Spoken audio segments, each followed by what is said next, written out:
an tun bɛ WhatsApp ko baro an tun bɛ o la an ka invité fila bɛɛ n kelen fan fɛ Sidiki Kuyate ni o ye Yɛrɛwolo debout sur les remparts a kuma lasela an ye wele bila a ma hakilina minnu bɛ u la ka kɛɲɛ ni ɲininkali minnu bɛ an bolo a na o di an ma numan fan fɛ n terikɛ hali n'o y'a sɔrɔ n'a famana Ibrahima Tamega n terikɛ don nka an tun famana a bɛ numan fan fɛ mun ye fasoden o groupement na o bɛ cadre d'échange kɔnɔ groupement in bɛ cadre d'échange kɔnɔ cadre d'échange fana u ye danaya da ale fana kan ale fana ye porte-parole cadre d'échange la nka an bɛ u fila si wele n'u ka tɔn k'u kana kuma ni tɔn de ye an ye u fila bɛɛ wele hakilina mun bɛ u la hali n'o y'a sɔrɔ u ka tɔn o ja o fana tɛ se ka taa ka bɔ u kan honorable Sidiki Kuyate folikan kuma ɲɛbila kumaw la. Sam Samabale mi fo. Foli diyara n ye. N camarade Aliou fo. Oui. Fɔlen kɔfɛ n co-débatteur n'o ye Tamɛgɛ ka fo. Oui. Fɔlen kɔfɛ an bɛ an lamɛnbagaw ani an lajɛbagaw fo Mali kɔnɔ ani Mali kɔkan. Oui. O foli kɔfɛ an bɛ radio ɲɛmɔgɔso. Oui. Ka taa se fo Sider tɔndenw ni Yɛrɛwolo ka taa se Mali minɛn fɛn fɛn tulo b'an na an bɛ foli s'a bɛɛ ma. Oui. Fɔlen kɔfɛ an b'a ɲini Ala fɛ Ala k'an bilasira. Amina ya rabi. Bien. Ibrahima Tamega folikanw. Merci Sam. Oui. Ne b'i fo fɔlɔ. Foli diyara n ye. I ka weleli la. Oui. Ka i ka co-animateur fo Aliou. Oui. Aw ni ce a ka baara la. Oui. Aw ni ce kunnafoni di la. Aw ni ce débat organisé la. Oui. Démocratie kɛnɛ kɔnɔna la. Oui. O de fana don. C'est clair. Quand an lamɛnbaga bɛɛ fo Sam. Aliou. Fɛn fɛn n'u bɛ k'an lamɛn à la fois radio sanfɛ. Oui. Ani minnu bɛ k'an lamɛn bɔlɔlɔw sanfɛ. Exactement. Ka initiateur bɛɛ fo. Oui. J'ai cru comprendre aussi Oui.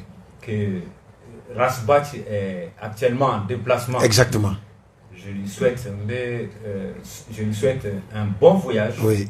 A bɛ yɔrɔ min na a taara kun min kama. Oui. Ala ka barika don a ka voyage. Amina ya rabi Allah. J'espère que j'aurai l'occasion de revenir sur le plateau. Ni Ala sɔnna. Quand il sera là. Na Ala sɔnna inshallah. N b'a daminɛ ɲininkali fɔlɔ la yani n ka kuma lasegin ma. Sidiki Kuyate maliden caman farala ɲɔgɔn kan 2018 fo ka na se 2020 ma Ibrahima Bubakari Keyita a ka fanga nɔfɛ a ma ɲɛ sɔrɔsiw olu nana a ta ka tɛgɛ ka bɔ fanga la san fila kɔfɛ fanga yɛlɛmana maliyɛnw kun jigi bɛ yɛlɛma mun kan est ce que o yɛlɛma a sɔrɔla wa.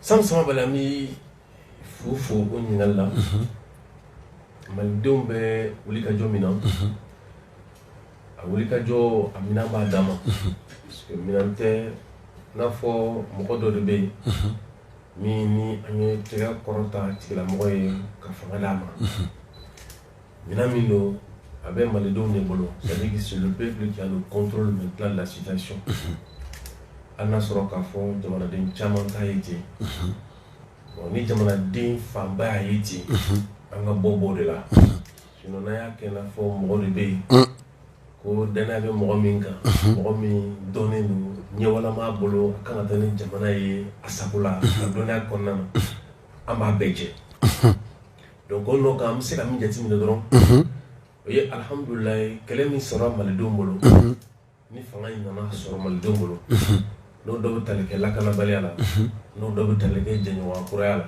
n'o dɔ bɛ tali kɛ faransi ka bila sira n'o dɔ bɛ tali kɛ bi an ka se ka an yɛrɛ jɔ an jɔ an kolo la ani diɲɛ mɔgɔ ɲɛkɔrɔ yɛlɛma caman kɛra o sira kan majɛba bɛ yɔrɔ min na bi u ye foroba ca ni jamana kiriko n'i ye jateminɛ kɛ Yɛrɛwolo ka appel dɔ kɛra u bɛ min wele ko ka wele bila ka taa faso jɔnjɔn kɔrɔ o sɛbɛn min bɔra n'a fɔ ma ko document d'appel sur le drapeau a fɔra ko kɛlɛ don sen kura min kan ka taa an fɛ u bɛ tali kɛ k'an sɔnni sigi foroba ca o dilanni o bilali sira kan o ni jamana kiriko mais an bɛ kɛlɛ fɛn o fɛn kɛ an b'an jigi da jamana kɔnɔdenw ka wuli ka jɔ n'u ka cɛsiri de kan parce que anw ka jate la bi jamana b'o o de kɔnɔna na c'est pour que bandaw nalen a ma ɲa a kɛra min kɔ a kɛra o ye donc pratiquement an bɛ don min na i ko bi yan'an k'an sigi faso ka coro olu majɛ minnu bɛ yen wulikajɔ kan ka kɛ ka ɲɛsin o de ma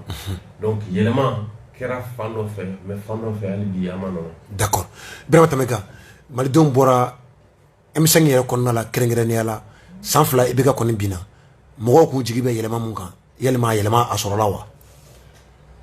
ni cɛ ka ɲininkali la oui n bɛ tasi bila kɛ fɔlɔ M5 yɛrɛ tɔnden dɔw tun bɛ yen M5 wulilen manifestation na a dɔw bɔnɛni u ni na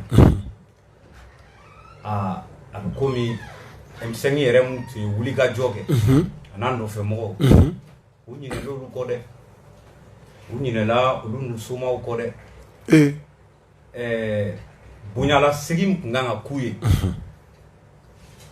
o ma k'u ye en tout cas an m'o mɛn donc nga yani nga da do i ka question jaabi la nga pensée fɔlɔ bɛ yele parce que ni kɔlɔlɔ wulila fo ka taa ni yɛrɛ bɔn bi ni plateau in kan ne miiriya bɛ olu minnu ni tora la ne miiriya b'u somɔgɔw la n bɛ dugawu kɛ halisa ala k'u dayɔrɔ suma amina yarabi sam sama bali maliyɛndenw de tun bɔra maliyɛndenw de fana don n'u bɛ M5 kɔnɔna na ko jamana ɲɛmaa mun tun bɛ yen n'o ye Ibrahim Boubacar Keita ye ala k'a dayɔrɔ suma k'a ka fanga bila diyagoya la a dun tun élira démocratiquement o maliyɛndenw de wulila o wulikajɔ kɔnɔna la fitinɛ donna kɔnɔ jamana télévision sow karila u fɛ jamana assemblée cira u fɛ jamanadenw bilala ɲɔgɔn na u fɛ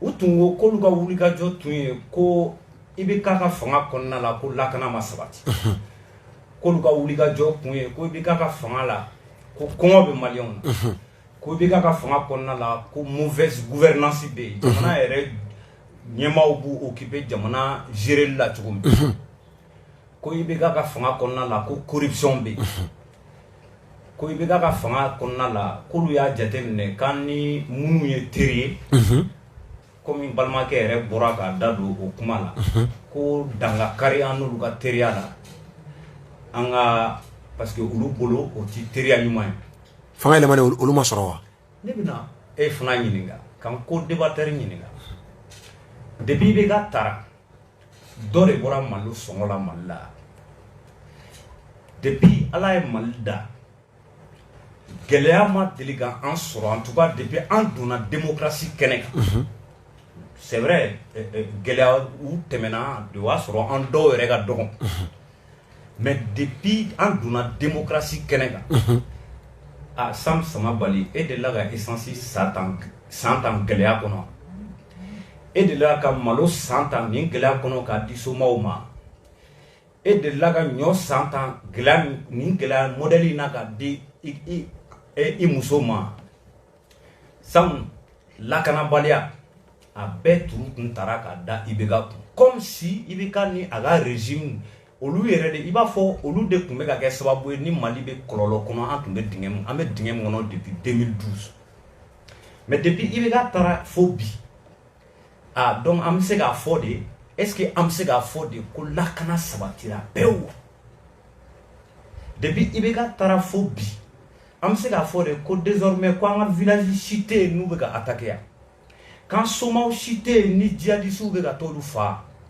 k'an ka sɔrɔsi si tɛ yen nɔ ni djihadistes bɛ ka taa bin olu kan an ɲɛ b'a la o kɔlɔlɔ kelen ninnu u ye mun reproché IBK la kunun a kɔlɔlɔ ninnu bɛ hali bi o kɔlɔlɔ ninnu bɛ ka continuer hali bi comme pour dire ko peut-être fili tun y'an balimaw sɔrɔ minnu bɛ M5 kɔnɔna la u tun y'a bɛɛ turu ta ka da IBK kun u tun y'a bɛɛ turu ta ka da régime tun bɛ sen na fɔlɔ u y'a bɛɛ da olu kun mais malheureusement tiɲɛ nana bange ala de ta ye tiɲɛ ye ala de ta ye wagati ye wagati min n'an bɛ k'o vécu bi tiɲɛ dɔ de bangera n balimakɛ yɛrɛ je crois que ale yɛrɛ sɔnna ma ko ne bɔra ka ale yɛrɛ ye fɛn minnu fɔ ko de kosɔn olu tun ye wulikajɔ kɛ M5 kɔnɔna la ale yɛrɛ bɛ se k'a fɔ ko tiɲɛ yɛrɛ la dɔ kɛra mais halisa caman bɛ kɔfɛ mais cependant i bɛ hakɛ to n ko yɔrɔnin dɔrɔn fara kan yanni i ka kuma di Aliyu ma 30 secondes sɔrɔsi minnu bɛ yen bi an bɛ i bɛ se k'a fɔ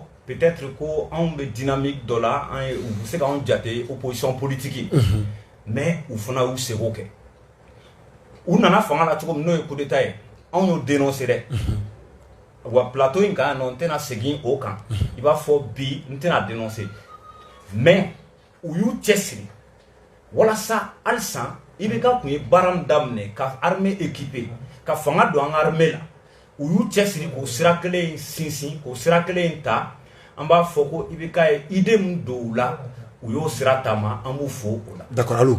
Ok, ne bɛ taa Sidiki fan k'a fo parce que a y'a fɔ kuma daminɛ c'est vraiment un camarade et puis a bɛ lutte min kɛla pour que justice ko bɛ ka na an bɛ k'a suit an b'a fo la kosɛbɛ on a eu à faire beaucoup de choses ensemble et puis k'a fo tuma min na Araj Basi n'an b'ale ka émission kɛnɛ kan o minɛlen a ye cɛsiri mun k'a la ɲɔgɔn fɛ an ye démarche caman kɛ ɲɔgɔn fɛ nin ye waati ye n ka bolomasegin se Sidiki ma Sidiki an ye k'a fɔ kabi Ibeka ka fanga dafula komi an b'o question de ta san 2 kɔfɛ an bɛ se k'a fɔ san 2 kɔni ka dɔgɔ ka bilan total kɛ mais est-ce que u bɛ ka Mali kura ko Mali kura u bɛ k'o kuma fɔ est-ce que e yɛrɛ bolo o sinsin bere daminɛna. O ɲininkali diyara n ye tu sais n bɛna min fɔ Araj Basi ka ko la parce que i b'a dɔn san saba ne Araj Basi ka ɲɔgɔn a bɛ n kɔrɔ de. K'i kɔrɔkɛ dɔn. Mais non, mais attention. Niveau t'a dɔn. Non, a tɛ kɔrɔ bilen, an bɛna kuma fɛ. A bɛna kuma fɛ. Boxe dɔrɔn de bɛ n'a ɲɔgɔn cɛ. Bon, t'a dɔn n ka ye arts martiaux kɛ. Tu sais, i b'a dɔn peut-être Tambega ye kuma minnu fɔ. A kumaw bɛɛ souvent on a yɛlɛ dɔɔni. Parce que pour nous, ni i ko k'a fɔ ko i bɛ blanc dressé. Fanga bɛ mɔgɔ min bolo n'i ko ko o tigi ye baara kɛ maintenant jamana kɔnɔdenw minnu tɛ fanga la ka ko bɛɛ turu ta ka d'olu kunna comme si n'a fɔ u ye wulikajɔ min kɛ ka ɲɛsin Ibrahim Boubacar Keïta ma nimisa yɛrɛ b'a kɔfɛ peut-être ni mɔgɔ nimisara nin ko la a bɛ se ka Ibeka de n'o tɛ déjà Ibeka tile la min tun bɛ yen o tun tɛ jigiya ye quoi o tun y'a ye n'an sigi dɔrɔn jamana bɛna firi de et puis o ma dogo mɔgɔ si la an tun b'olu kɔnɔna na. C'est pourquoi ton sigira ni kɛrɛnkɛrɛn ta yɛrɛ wolo ta n ka sigira de ko pour que ka Ibeka soutenir mais ni Ibeka bɛ soutenir a bɛ sira dɔ ta min b'a to an bɛ bɔ mais n'an m'o sira ta finalement o b'a yira ko a fɛnɛ bɛ janfa la parce que slogan tun ye fila de Faransi bɛ taa walima Ibeka bɛ taa finalement Ibeka nana don Faransi la fasale la c'est comme a donna an ni Faransi cɛ o de y'an ka kɛlɛ ɲɛsin Ibeka ma donc M5 nana kɛ o kɛlɛ bolo kelen de.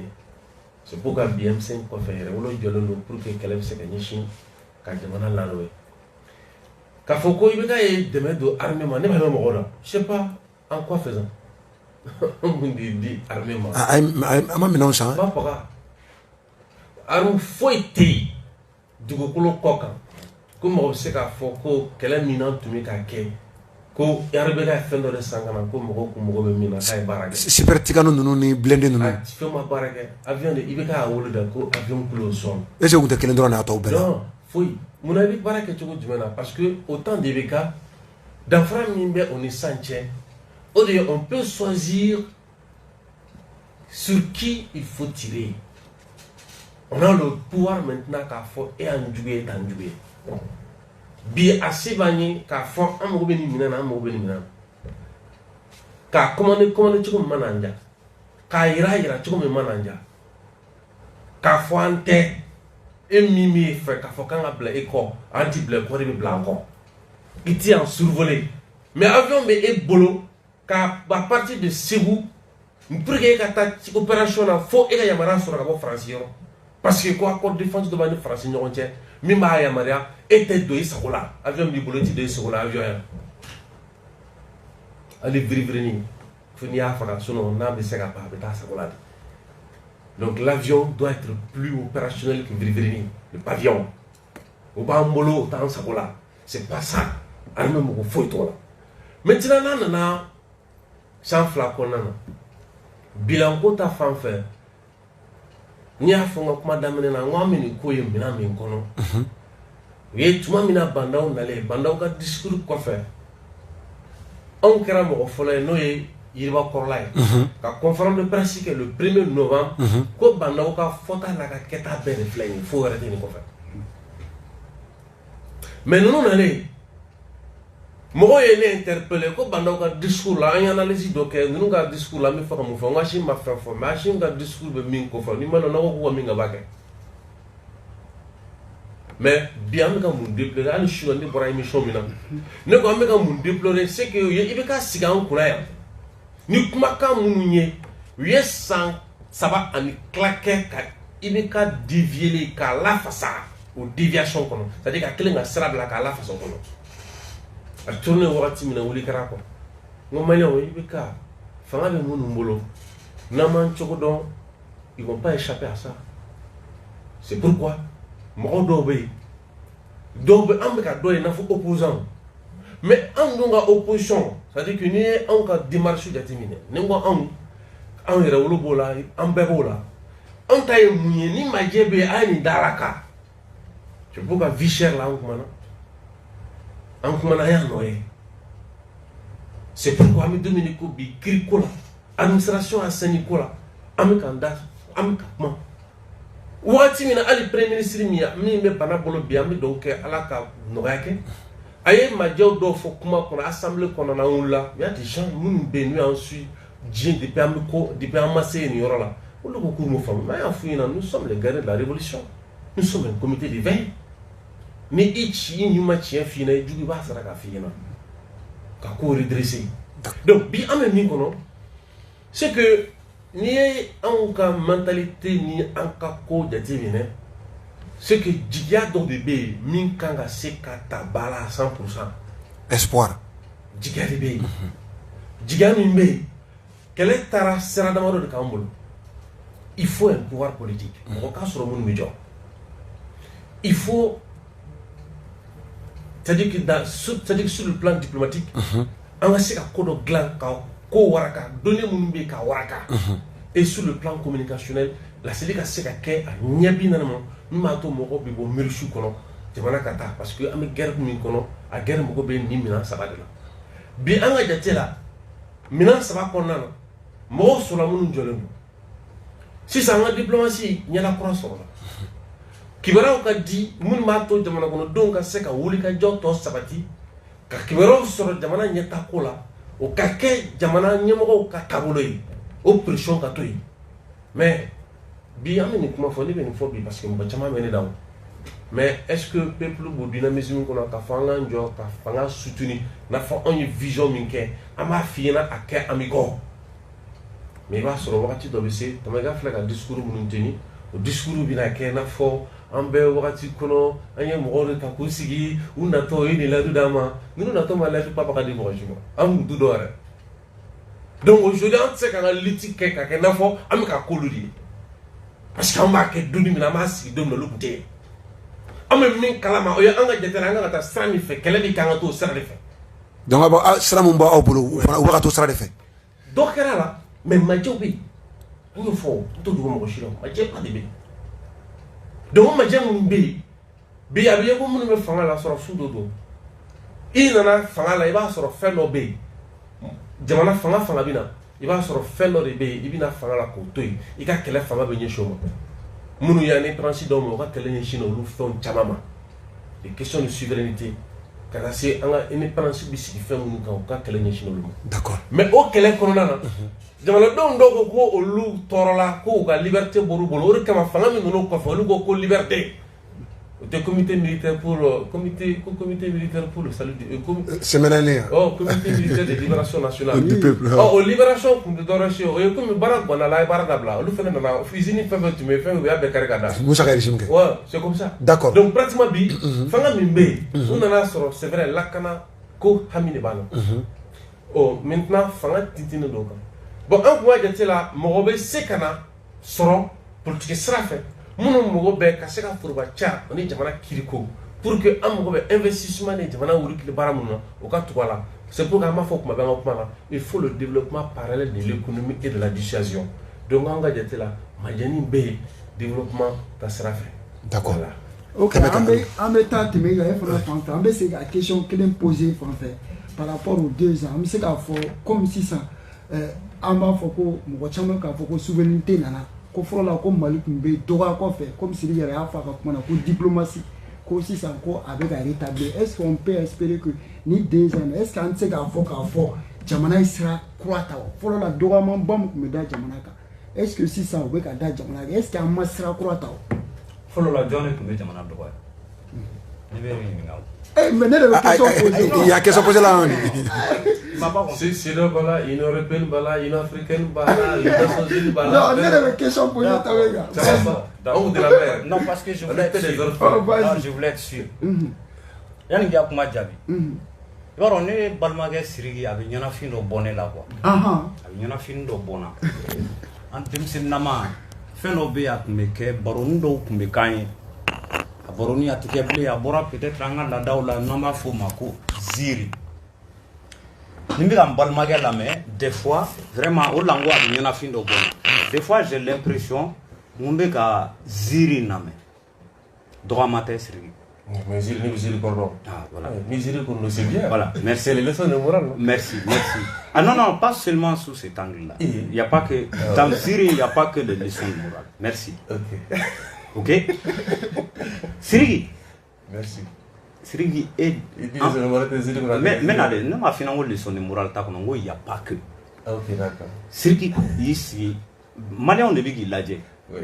Il est nous fait mal, il l'a dit. Oui. Malien, Tchaman, ne vit qu'il l'a mis. À ma bonne d'arrêt. Oui. Et de Koko, Ibeka, Mamina, pas brassant. Ah. Pas bras. Ouais. Je crois que dans un yémaï, dans un responsable, dans un surtout ni jamabe ga name, on a kuma iba fo an be ga an clé ne be ga yere lame. Au moment où ne flè barola, jama ne be ga name. Surasu be ga name. Oui, mais on n'a pas ce temps. Ne ma kuma tige là. On n'a pas ce temps quoi. Ne ma kuma tige là Siriki. Ok, allez-y. Ne ma kuma tige là. Ok, merci. Surasu de be ga name. Surasi don de be ga name. Mune minan san kunu olu be ga name. Munu be fanga la bi minan sana amadi ma wɛrɛ ma a dira olu de ma. Ne foli lase munu be fanga la bi surasi munu be fanga la. Mɔgɔ si monopole tɛ mɔgɔ si bolo k'a fɔ k'u ka di e ye ka tɛmɛ an tɔw kan. An kɔrɔw don, an faw don, an dɔgɔninw de ye surasiw ye. Donc minan mun sana ka d'u ma ɲɛko de don, a yera de o. A ma fɔ dɔrɔn a yirala maliyɛnw na de. Yani i bɛ ka na fanga la an ye vidéo ye an ka surasiw tun bɛ entraînement kɛ u tun b'a bɔ a fɔ u da la ko po po po po po. Depuis i bɛ ka nana o banna o marifa sana ka d'u ma tenue sana ka d'u ma armement sana ka d'u ma surasiw bilala condition caman kɔnɔ ne tɛ surasi ye dɛ nka n ye surasi den ye n kɔrɔ ye surasi ye n dɔgɔ ye surasi ye an kana mɔgɔw ka ɲuman kelen kunu an ka n'o ta parce que an opposelen don politiquement k'an bɛ n'o ta ne bɛ se k'a fɔ nin de ma Siriki n balimakɛ Siriki n tɛ débat personnalisé ko an kana sɔn ka an sigi ka ɲɔgɔn lajɛ ka galon tigɛ parce que n'i ko ne ma n'i ko jama ma minnu bɛ k'an lamɛn ko i bɛ ka ma minan ba baga san a ma bɔ ne da dɛ e de ko ba baga je crois que c'est une question de conscience n balimakɛ n b'i deli i kana sɔn cogo si la i ka accuser nin na a ka dan nin plateau in ma. Maintenant, il réponse. Ok. Alors, question. A ko ko san fila in de la mun de kɛra san fila in na. Où est-ce que On c'est- me doit follow Voilà, message de Dougaya. voilà. Bon, et puis est-ce que Sirakura Tekata Transition nalen ne ye n da don la n ka jaabili fɔlɔ kɔnɔna la n ko dɔ kɛra caman kɛra mais halisa caman bɛ kɔfɛ mais n bɛ se k'a fɔ mun de kɛra maliyɛnw ma deli ka diviser k'an kɔ don ɲɔgɔn na n'i y'a mɛn ko tɔw bɛ kɔfɛ olu bɛ mun de miirila an na bi mais an yɛrɛ dama n'u b'a dɔn sous cette transition maliyɛn ma deli ka fara ka kɔ don ɲɔgɔn na jusqu'à ce point hali tɔn minnu wulila kunun ka i bɛ ka kɛlɛ bi a lajɛ kɛ aw yɛrɛ dama de bɛ ka ɲɔgɔn kɛlɛ o aw minnu tun tɛgɛ bɛ ɲɔgɔn bolo hali k'a da aw yɛrɛ dama ma M5 kɔnɔna la M5 kɛra joli ni fila tɛ saba yɛrɛwolo membre caman bɛ yen premier ministre min yɛrɛ bɔra o M5 kelen kɔnɔna la yɛrɛwolo membre caman bɛ yen mun de bɛ yen u ma n'o da o premier ministre kelen in kan donc ne bɛ se k'a fɔ d'abord maliyɛn den ma deli ka diviser k'an kɔ don ɲɔgɔn na jusqu'à ce point dun ka fa n seginna n y'o fɔ n ka réponse fɔlɔ kɔnɔna la halisa kɔngɔ ma deli ka an sɛgɛn ka tɛmɛ nin kan kɔlɔlɔ ma deli ka bin an ka opérateur économique kan ka tɛmɛ nin kan bi an filɛ moment min na nin ye bi opérateur économique caman bɛ k'an lajɛ dɔw taara faillite de la à cause de cette crise qu'on connaît. Maintenant, quand le populisme qui est en cours, nous Kassao de Andjoué, Francis de Andjoué, Ante Francis Faiblé, Francis Kangata, on me fait partenaire croix de Garana. C'est bien, mais les balmagas sérieux, ni kuti Francis Faiblé. Lors mon cadne, malheur ne veut jamais, ni ko quitter Francis Faiblé, délit kana français quand il boy d'abno, parce que le plateau il y a eu quoi canfo. Il sait qu'on gagne, quand là quoi canfo. Il sait qu'on gagne, quand là ou la technologie utilisée. Maintenant, la technologie, non. Il y a plus qu'on a là, je crois qu'il y a Orange. Ah, ok, d'accord. Ni tardon, je crois qu'il y a une femme qui fait. Orange ou français, d'accord. En tout cas, c'est-à-dire, on a deux qu'on a là. On a d'autres matériels là. Numambala, Colombala. Bien, il y a situation nabi géopolitique bi yorom nabi angana foko ambe tuabu munu tu yan coloniser kunu kamolu gain ka colonisateur croix ore wele au moment ne de kumala noko Russie là be ka nani comme il fait allusion à la Russie là nana milliard de di anga économie ma pour que ka bo dingen konna la d'accord amina munu be ka na Russie be ka da en ma foude ya merci kana kana thème de rebo spécialement c'est que ambe vous le donner mena premier ministre dɔgɔkun kelen kɔfɛ ni dɔw ko aéroport dɔw ko ayi a man kɛnɛ an nana mun ye bɛɛ kɔni bɛnna min kan o ye a kɛra aéroport a kɛra fɛn fɛn ye lafiya bɛ ala bolo ala ka lafiya di an ni ale ma bɛɛ bɛnna o dugawu kɔnɔ ka o kɛ an ye porte parole n'o ye Abdoulaye Maïga gouvernement kumalasi la ale nana bila premier ministre nɔ la fɔlɔ yanni ala ka lafiya k'o lasegin a ma n'o ye par intérim ye ale nana cogo ani daden mun kɛlen don premier ministre ka fara lafiya in kan kana bali ka ale nalen ani document minnu tun b'an bolo depuis 2021 ni premier ministre tɛ ni ne kan ka bila jɔyɔrɔ la ni ne kan ka bila jɔyɔrɔ la ka na o sariyaw lajɛ appréciation jumɛn bɛ e bolo e bɛ se ka lecture jumɛn kɛ Abdoulaye Maïga ale ka nommé la premier ministre par intérim. Bien, on y a le dernier, mais il y a un mot qui est le diable. Ni bɛ bɔ ni yabara problème. Ce qui va dans dugukolo kɔ kan min bɛ débat nɔgɔya anw bolo dɔrɔn o ye Ibeka tun bɛ yan a denkɛ tun bɛ fanga la a ka minisiriw tun bɛ yan olu ma tɛmɛ i ka taa fɔ dɛ o ma fɔ Ibeka denkɛ ni hakili b'a ka de b'a la a ko minɛn tɛ an bolo k'ale ka taa an ka sɔrɔsiw suta Ibeka ka premier ministre t'a dɔn ko fɛn dɔ sisi a ka premier ministre fɔlɔ non mais Boubou Cissé Boubou Cissé hein a fɔra yan ko les cartons les blindés en carton Boubou ma sɔsɔli ko la Boubou ye sɔsɔli k'a la ayiwa basi tɛ an ka taa sisan bɛɛ ɲɛna oui donc blindés kun don c'était des blindés et de la blindé en carton merci ka bɔ yen hali sini a bɛ ka ɲini nafolo min kan ka taa don armement la o taara yɔrɔ jumɛn le programme militaire hali sini wari tununa ni wari tununa minan kan ka ye mais ni minan yera k'a fɔ k'an bɛ tila ka wari ɲini cogo di wari ɲini bilen dɛ o wagati kɔrɔlen don parce que an ka bi émission bɛna na 23h mais ni kɔrɔ tun bɛ an bɛ taa fɔ minuit la bon maintenant sisan c'est à dire que fɛn dɔ de don sɔrɔsiw ye makasi kɛ ko caman na ni kɛlɛ in kɔnɔ min majɛ tun bɛ yen ka fara nin bɛɛ kan Ibeka yɛrɛ nana fɔ ko minɛn minnu bɛ yen ni baara kan ka ko n'o ye k'olu kulelen don tuma min na a fɔra ko minɛnw sanna Ibeka y'o fɔ kun min kama ko minɛnw sanna a munna u tɛ ka baara kɛ a jaabi kɛra min ye Ibibirama Boubacar Keïta bolo o de ye ko u biw disi baara kan dugu la zone minnu minɛ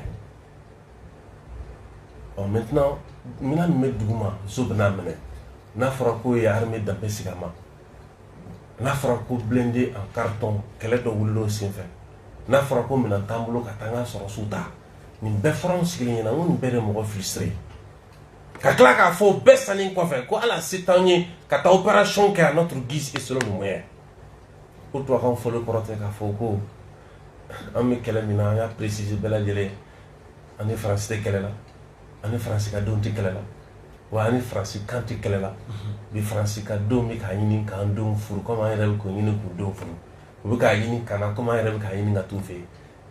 Nous ne sommes pas en conflit avec le peuple français, ni avec l'État français. Donc, anto au kono, anto le phobisme kono, antiphobisme faut kono nyamolo. Donc pratiquement même min kono, nyamolo do nana ka fo ou be jamana do nga sebata, no français jamana do nga sebaye, ko ba entrer que na ngando le faire. Notre lutte est dressée contre la politique africaine de la France. C'est clair, il faut que Mouroka ait un discours, mais il faut que d'accord. Donc, on a un Premier ministre bi, ami donc à la Canada. Kassin Kanan, un tchala tilala. Premier ministre do mini anyaka ulika jogie, mi M5 wati. Anyaka na siru me ka Kenya nga kele kungulena. Al nasoro ka fo yoro do bi antinyo soro la. Mais à premier ministre kono, amogo be kele na min ka se ka faamu fɔlɔ ka se ka mɔgɔw bila k'a faamu k'an yɛrɛ de b'an jigida an yɛrɛ kan parce que n'i b'o ɲini bunadamaden fɛ f'i ka fɛn dɔ de kɛ ka fɛn dɔ de fɔ u bɛ min faamu u bɛ min ye n'o tɛ kɛlɛ min n'a y'a ɲɛsin faransi ma kɛlɛ laɲini dɔ de b'a la parce que minnu bɛ ka tiɲɛni kɛ olu bɛ ka tiɲɛni kɛ k'a fɔ k'olu ni faransi de ka di donc finalement jamanakɔnɔdenw minnu bɛ yen n'olu bolo ko faransi ye jinɛ ko wɔkulɔ don olu fɛnɛ bɛ ala minɛ ka abdiquer parce que min bɛ ka tiɲɛni kɛ k'a sɛmɛyɔrɔ ka ɲi donc a sɛmɛyɔrɔ yɔrɔ min ye kɛlɛ in sinɛ ye sinon an ka kɛlɛ tun ye maliko de donc o kɔnɔna na baara min kɛra premier ministre fɛ k'an ka diplomatie renforcer ka na ni an ka pouvoir politique renforcer ye an b'a fɔ o la mais bana nana a nɔrɔ bilalen don mɔgɔ min fɛ bi n'o ye ministre Abdoulaye Maïga ye porte-parole du gouvernement de don en même temps baara caman bɛ sen na a kalifalen don ale de la k'a daminɛ élection réforme ko ni ale de fana ye gouvernement ka kuma lasela ye an ka jate la an bɛ don min na i ko bi ni ale bilala premier ministre nɔ na ka wagati kɛ o bɛ se ka na ni a tɛna ni majɛ ye an ka jate la mais ni premier ministre fana nana parce que an bɛ ni jateminɛ kɛ bi mɔgɔ min bɛ se ka bila premier ministre place la n'o ye peut-être a dɔ la Sadio Camara walima a dɔ la ministre Abdoulaye Diop walima a dɔ la Kassoge surtout Kassoge ne yɛrɛ kɔni ka jate la bi baara min b'o bolo bi kiiri kun kan o t'a permettre k'a fɔ ko ka t'i da don fɛn wɛrɛ la Abdoulaye Maïga sigilen tɛ ka taa se fo fɛn bɛ tali kɛ Sadio la bɛɛ bɛ wuli ka jɔ la min bolokɔrɔla lafiyalen don dɔɔni ni ministre la minnu bɛ se ka bila premier ministre nɔ ne kɔni ka jate la o ye Abdoulaye Maïga de donc ne ma fiɲɛba ye o ko la. D'accord mais ne Tameka la même question docteur Sogɛl Kokala Maïga dɔ ko a bɛ pour la bɛɛ sigi ka na sisan journal wɛrɛw i n'a fɔ Jeune Afrique i n'a fɔ Cheikh Daniel olu ye kunnafoni wɛrɛ di minnu tɛ tali kɛ kɛnɛ na ɔ maliyɛnw kɔni bɛɛ jɔyɔrɔ n'a ka kɛnɛ ye mɔgɔw ye dugawu kɛ a ye an bɛ bali mun na premier ministre par intérim Abdoulaye Maïga o nana nommé l'écrit jumɛn b'i bolo la quelle appréciation faites-vous?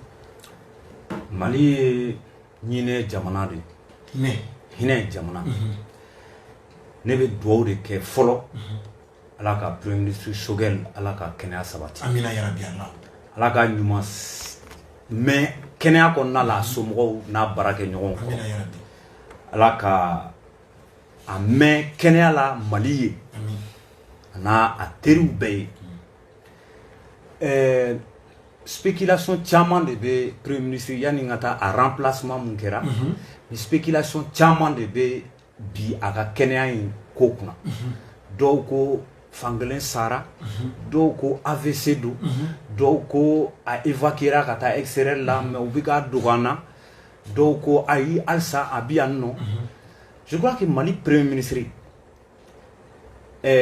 o tɛ mɔgɔ dennin fana ye i bɛ se ka kɛ opposition politique ye mais animosité man kan na anw tɛ tɔn ye k'a fɔ ko anw nisɔndiyalen don ko parce que jamana premier ministre o fari man d'a la ou bien kɔlɔlɔ binna o kan donc minnu bɛ spéculation na a taara a fankelen sara a bɛ Mali la a man ka taa parce que o ye dɔw bali ka taa an ko o bɛɛ to kɛrɛfɛ fɔlɔ jamana ɲɛmaaw n'olu ye communiqué officiel mun kɛ parce que premier communiqué mun kɛra a yira n'an na k'a fɔ an ka jamana premier ministre a fari man d'a la a tɛna se ka baara kɛ nin tile fila in na jamana ɲɛmaaw ye o communiqué de fɔ an ye voilà repos forcé ko a ka dɔgɔtɔrɔw ko f'a ka lafiɲɛ voilà an ye o de ye maintenant minnu b'a fɔ la ko non a bɛ ka dɔgɔya u y'a évacuer ka taa ni jamana ɲɛmaaw sɔnna premier ministre Kuturu ka évacuer ka taa ka sɔrɔ jamanadenw ma bɔ a kalama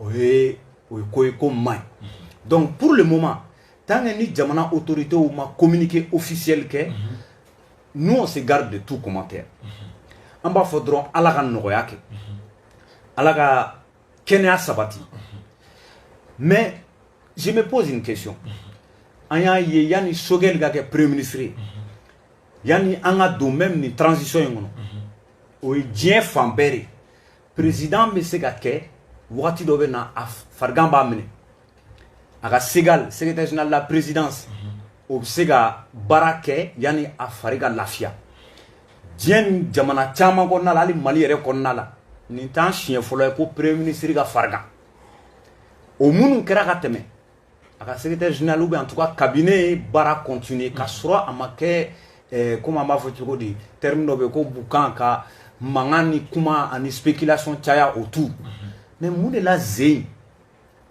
spéculation cayara nin da la donc est-ce que vraiment à ka état de santé b'a permettre ka continuer ou pas parce que ni farigan misɛnnin de kun don farigan kunkurunin de kun don peut-être an kun tɛna don ni intérim kuma ninnu ni fɛnw bɛɛ kɔnɔna la mais halisa n bɛ débat ani polémique éviter autour de sa santé an ka dugawu kɛ Ala ka lafiya kɛ maintenant Ablaye Mayiga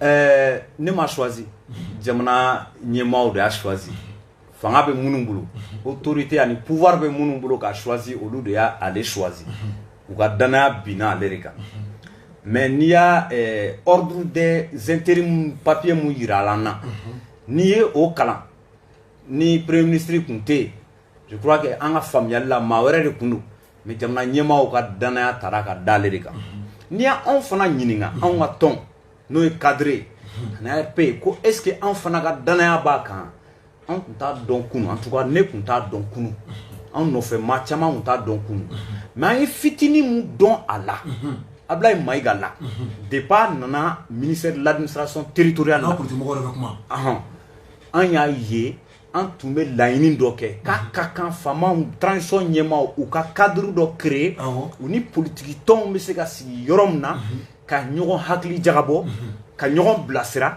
pour que kalatafili minnu bɛ nalen ani politiki taabolo yɛrɛ loi électorale ni fɛnw olu bɛɛ ka bila ba la ɲɔgɔn faamuya ani ɲɔgɔn lamɛn kɔnɔna la an y'a ye k'a fɔ Ablaye Mayiga y'a cɛsiri o fɛ anw ye a fɔ o la k'a sɔrɔ Ala ma kɛ premier ministre intérimaire ye n'an taara sur la base o danaya in kan an bɛ se ka a fɔ n'a continuera o fɛ o sira kan ka maliyɛndenw lamɛn n'a continuera o fɛ ka politiciens lamɛn ka parce que an bɛ transition de kɔnɔna la an tun mago bɛ maa de la maa min bɛ ɲinɛ ko karisa ye opposant ye karisa ye M5 ye karisa ye ninnu de voilà bon pour moi Yɛrɛwolo c'est une dynamique associative ne b'o bɛɛ bila M5 de kɔnɔ c'est pour ça que depuis tout à l'heure c'est important de le préciser pour moi Yɛrɛwolo olu bɛɛ bɛ M5 minɛn kelen de kɔnɔna la tɔn caman de donna M5 kɔnɔna la y compris Yɛrɛwolo donc ne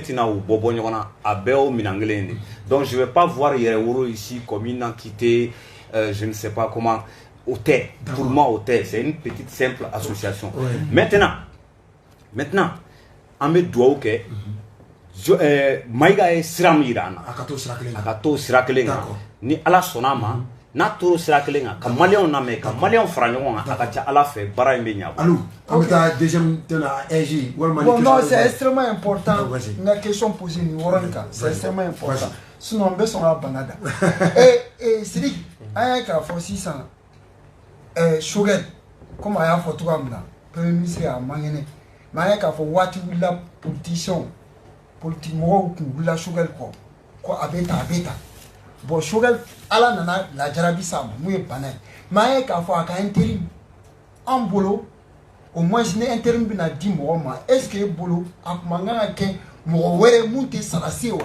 parce que n'i y'a ye n'i taara assemblée ta i b'a taa sɔrɔ o ɲɛmɔgɔ o bɛ sarasi bolo président yɛrɛ o bɛ sarasi bolo ka tila ka na premier ministre di sarasi ma Sidiki est ce que nin tɛ mɔgɔ siran jamana ko la k'a fɔ ko minnu bɛ yen sisan fanga bɛ minnu bolo n'u ye marifa ta ka sigi an kunna k'u bɛ fɛ ka fanga bɛɛ ta k'a k'u kelen ta ye wa sigi. Bien, maintenant, il va dans autant de choses qu'on a, mais comme il y a un fontaine sans faire, il y a mes précisions dit. Oh, vas-y. Il y a le mado M5 non, il y a le mado, il y a le mado M5. Bah, commandant de combat, oui. On va faire ça, il y a le commandant qui est né. Ah et faire où t'es belle où t'es. Non, ok. Il y a le commandant à tête de 5 mois. Ah, ok. Voilà. Donc pratiquement, faut qu'à voir. Flanant fait Yerawolo, c'est une force politique. Récipicé Mamolo. Ouais, c'est une force politique. Ah, moi, tu as un bon billet, je suis là, elle est souvent, moi, tu m'as mis en classé. Quoi, une société civile? Non, tu m'as ni moi, mais à faire pour moi, c'est un moment de suite. Voilà. Tu m'as gâté en suite, moi, ça. Comme elle est pour le gagner, pas de bien. Allez, vous gagnez, on va gagner. Mais, c'est bien. Voilà. Tu sais pas donc. Et débat de Békem Malikone, jeune, vieux, n'est pas un débat nous pougner. Parce qu'on a dit la même, c'est comme nous avons parti dans le Bogan. Nous avons une transition de finiti la carte. Il y a un faux finiti la carte. On a dit que la tigre a été manquée. On a fait un bras à votre temps, c'est un thé. Mika Gelendron, on a dit que on a dit parce que ni jamana kɔnɔ denw m'o dɔw de bala ye parce que minnu tun b'a kɔnɔ ka kɔrɔ yan ni finitigɛla ka kun tɛ a ma foyi ɲɛnama foyi c'est pas parce que ko minnu b'a kɔnɔ bi ko finitigɛlakaw don ko bɛ fɛn tiɲɛ parce que finitigɛlakaw don a bɛ fɛn tiɲɛ n'an yɛrɛ sɔnna ka tugu waleya kɔrɔ kɔ u bolo peut-être n'i ye sira min ta o de bɛ se ka fɛn tiɲɛ sinon ne ka jate la finitigɛlaka ka k'a bɛɛ ye ba tɛ foyi tiɲɛ an ka jate la. Voilà, ok, Temega, mais les femmes, Temega, en politicien, comment il y a surtout cadre et communiquer, tchamanke, Shogel Kola, car il est clivant, il est en fois, il a comment on a un fara la moma faranoga, un cas for al MC et reconnaît un cas for beaucoup clan fly, donc on a eu là qu'à dénoncer, que Shogel a tableau mai, mon chamako a premier ministre neutre. Et c'est le fait que la jarabine a laissé Shogel. Dans les blala nora blala au fond à la kef nitigi est-ce qu'un sait qu'à force là si nous est-ce que moi en politicien t'as contre-pied là wa parce que on chama bolo chama funaka famal bolo politicien le poste nous fait est-ce que on m'a ta contre-pied là le fait que civil est ma bla là au fond à la fini la tigi. Bon, je crois que ni régime militaire il y a un avis dans là au clé ni aux dénonciations que kunu mais ni cas de figure wéré ni intérim doré par rapport parce qu'il y a un premier ministre Fargana wa loi do dun fana yirala na ka fo ni premier ministre balana mamunu ganga a remplacer ou déterminer les do olukono n'état do. En tout cas, on t'a donné peut-être ma folom ngangana après le premier ministre. Voilà, no nyingara. No go kalete. Awo. No go kalete aller yafara à intérim. Ni kasoge fana ninga no fana go ka yafara intérim. Faut qu'on a tourse maigama. Ni maiga sona intérim. En tout cas, aller choisir à Tchogomi. Nous on n'est pas dans le secret de Dieu. Mais degré de B, degré miaira ka fana bisega kai. Bon na keraye nyinga kuma bamba munga oye aye kewale mu irana de bagara ministre de l'administration territoriale finiti am transition gonna la nyima finiti ri a gouvernement gonna la finiti chama ba kono CNT gonna la finiti chama ba kono kunu assemblée rere assemblée normale finiti te do gonna la foni fini blaw donc pour le moment transition gonna la c'est une période d'exception. Maintenant, ni ministre de l'administration territoriale, on a intérim assuré. Il faut que le premier ministre yere parce que Shogel est bora premier ministre à la de PU. Il faut que Shogel mangene en attendant Yann Ouattiche aller de bena au remplacer. Donc, en te spéculation, faut que kuna en boulot ami doit de que alaka au baranya boulot, alaka au baranya boulot wa en même temps alaka kena sabati premier ministre Choguel Maïga. Amina Arabi, c'est que amte fan fan tanga tem sivan era mana wati ka do. Wa eklemen wati ben bido. C'est que amina mu autorité indépendante de gestion des élections. Now AIG. Aya ka fo c'est que asili a mena tika sika siki parce que parti politique mu nganga konsi o ku kan ngam go nan to masika bala. Uma bala fo ministre mu ye Ablaye Maïga mu kala premier ministre n'aura bla sisa aya ka fo onana a procédé pour un tirage au sort. Au tirage au sort, au tirage au sort, il y a un parti politique bas fait beau. Je suis finalement sur Oma. Et si il y a un faut faire là-bas quand il tirage au sort et finalement du même sur là. Est-ce que Bolona n'a continué surtout parti bon moment sur un tirage au sort, mais on a quoi? Est-ce que moi mon talent a couvert tout représenter? Est-ce que Ebolo maintenant y a quoi? Pas. En tant que parti trop bas, ah, parti trop bas, comme à demain, oui, je m'en sors ma côte, tirage au sort, c'est gâté. Ouais, mais on a jamais connu. Ton nous, chama sira, il a fait tout le monde, ni n'importe quoi la journée. Bon, à Kachala fait ton nous, mais c'est comme mort sur le ton fa, ni vous c'est comme journée sur. Parce que journée nous sur le biais de ça, ton nous, mais c'est comme dos sur le canapé comme là. Vraiment, c'est comme dos sur quand jamana free noté parti nous be tando mi ñondo parce que baro ñondo ni dana ko kuno o se ka bela mais comme il m'a fait mo chamanyana parti nous chama sigira biyam ka shugal tafo comme bon tamay ka shugal tafo sinon parti nous sigira debbe foi la fana boranga jamana free hein kabi an ye kodɔn k'a ye politigimɔgɔw bɛ fara ɲɔgɔn kan fɛn kelen min na o ye fana sɔrɔ u bɛna jamana feere n'a bɔr'o la k'a fɔ k'u bɛna fara ɲɔgɔn kan k'u disi ka tata ye ka jamana lakana kabi ne ye kodɔn fo bi ne ma opération y'u bolo. est-ce que tu fara ɲɔgɔn kan souvent ka fara in na député sigi ma o député sigi kɔfɛ mun de bɛ kɛ faso bɛ janfa maire sigi kɔfɛ mun de bɛ kɛ faso bɛ janfa o président sigi kɔfɛ mun de bɛ kɛ faso bɛ janfa n'u y'u fara ɲɔgɔn kan fo n'u bɛna janfa kɛ sinon jamana in cira ko caman sira fɛ ni parti kun ko an ka fara ɲɔgɔn kan na nin t'a la a kun tɛ kɛ donc fo kana taa se bi a ka kɛ sa ko ka taa kɛ kalafili ye kalata bɛ yen kalafili don tirage au sort tuma bɛ wallahi tirage au sort donc o kɔrɔ sa parce que kabi lɛji ko in bɛ kɛ wagati min na ne ko n ko majɛ min yɛrɛ bɛ fɛnɛ bɛ lɛji sigi cogo la c'est que a kɛra min b'a to danaya kan ka da mɔgɔ min kan jamana sanfɛ legelege la o tɛ se ka maa sɔrɔ k'a bila ɲɛmɔgɔya la sira dɔ fɛ hali n'a sɔrɔ sira tilennen tɛ ni n ko sira tilennen tɛ c'est que a tɛna fɔ k'ale bɛna mɔgɔ ta tɔgɔ ma ka na n'a ye mais min tun bɛ yen i b'a ye k'a fɔ mɔgɔ di cogo ma a ka ca ala fɛ jama bɛɛ ka danaya bɛ min kan n'o bɛ sɔrɔ jamana sanfɛ legelege la peut-être a ka ca ala fɛ o ka danaya mɔgɔ bɛ se ka na bila a kunna ni danaya bɛ yen mais a yɛrɛ k'a fɔ o ye lɛji kɛ cogo min na ne yɛrɛ ka débat kɔnɔ ne ye n kɔnɔ n ka baara bɛna gɛlɛya don dɔ a membre sugandili la parce que jamana configuration sociopolitique actuelle jamana bɛ yɔrɔ min na ko sisan opposition ko ni majorité ko tɛ yen donc fɔlɔ a tun bɛ ta o cogo de la bon i b'a sɔrɔ hali n'o tun bɛ kɛ fanga kɔrɔ tun b'u ka opposition créer k'u ka majorité créer ka n'u ka mɔgɔ y'u sago la mais sisan an t'o kɔnɔ a fɔra ko ka taa transparency la o transparency fɛnɛ kɔnɔna na a fɔra ko parti politique ta parti politique dun ka ca cogo min na u tɛgɛlen bɛ ɲɔgɔn na ten fɛnɛ wa bɛɛ fɛnɛ bɛ jɔyɔrɔ ɲini na parce que a dɔw ka jate la hali ni u tɛ candidat bɔ u ka mɔgɔw ka sɔrɔ nin kɔnɔ o fɛnɛ cɛya dɔ de donc k'an t'o compétition kɔnɔna na ni tirage sort tɛ solution tɛ sɔrɔ a la wa hali o fɛnɛ kɔfɛ mankan bɛ kɛ fɛnɛ ayi kana se k'a la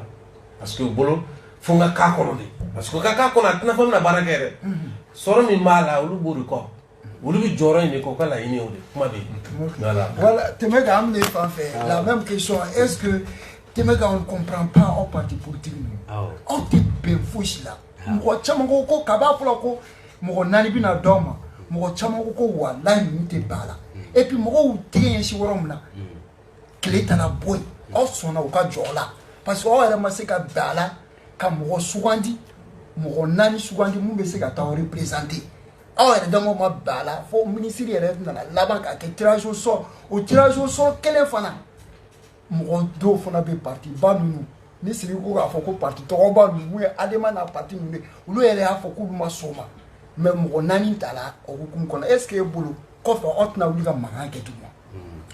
Siriki est réconforté. Ah, il est réconforté trop. A ko Mali kɔnɔna la ni parti politique faralen ɲɔgɔn kan dɔrɔn ko janfa wa. Ko u bɛ jamana dafiri de ko b'u kɔnɔ. Ko ni parti politique faralen ɲɔgɔn kan dɔrɔn k'u bɛna jamana de janfa. A kɛra e sigilen na, a kɛra Sam sigilen na, an bɛɛ de y'a mɛn, ne m'a fɔ. Olu tun bɛ tɔn min kɔnɔna la, walasa ka IBK kɛlɛ. Ko parti politique dɔw de farala ɲɔgɔn kan ani association. A dɔn aw kun farala ɲɔgɔn kan kunu walasa ka Mali janfa de ya. Aw kun farala ɲɔgɔn kan kunu walasa ka Mali dafiri de ya. Comme e ko ni parti tɔnw farala ɲɔgɔn kan dɔrɔn ko Mali janfali de ko b'u kɔnɔ.